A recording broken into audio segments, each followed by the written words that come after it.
So Darren Johnson, the Lib Dem conference has rejected this proposal against airport expansion in the southeast. So you can still trust the Liberal Democrats to protect a green agenda in government? I think you can trust them as much on this as you could on tuition fees.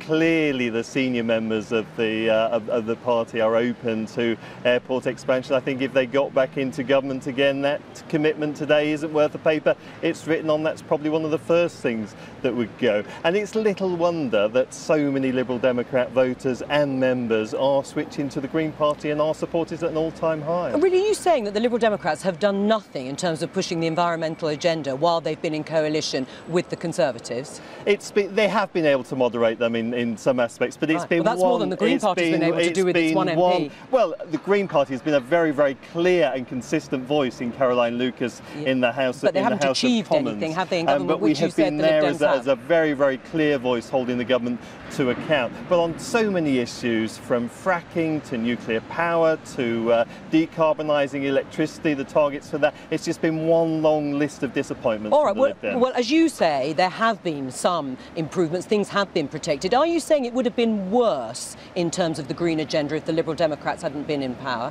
I think it would have actually been better had the Liberal Democrats gone into opposition. Then they could have worked with Caroline Lucas, they could have worked with Labour, the SNP and so on an issue-by-issue basis and really put the heat on the government rather than getting into bed with them. I think they made a huge error and they're paying the price now, which is why people are flocking to the Green Party, both voters and members. How many have flocked from the Liberal Democrats to the Greens over the last few years? Oh, we've had former councillors, lots of former members. Number terms, how many people have flocked to the Greens? The latest opinion polls are suggesting 12% of people who voted Lib Dem at the last general election are now intending to vote for the Green Party. Now we are seeing membership at an all-time high now, 26,000 members across the UK, and things are looking very, very promising for us. We're level pegging with the Lib Dems in the polls consistently. Right, well, they have come right down, of course. I mean, the polls are nothing for the Lib Dems, it's true to shout about. But let's have a look at your claim that they haven't actually achieved anything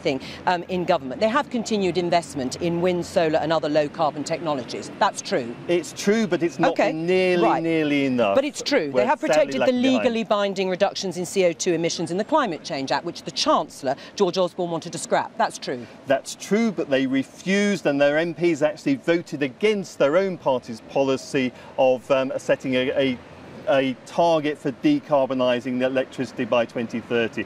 That's their own policy and their MPs voted against it on a whipped vote. Is it really worth the Green Party's while, though, targeting Liberal Democrats in seats which they could win and continue with that green agenda if they end up in government again? We are targeting the seats where there is strongest support, where we have the most chance of winning, as we did with Brighton Pavilion at the last general election, and we'll be standing candidates right across the country. It will be the largest number of Green Party candidates ever, so it will be the biggest electoral challenge that we've ever put on, and I'm confident. I think even if not at this coming general election, I'm confident that the Greens are on course to displace the Liberal Democrats in British politics.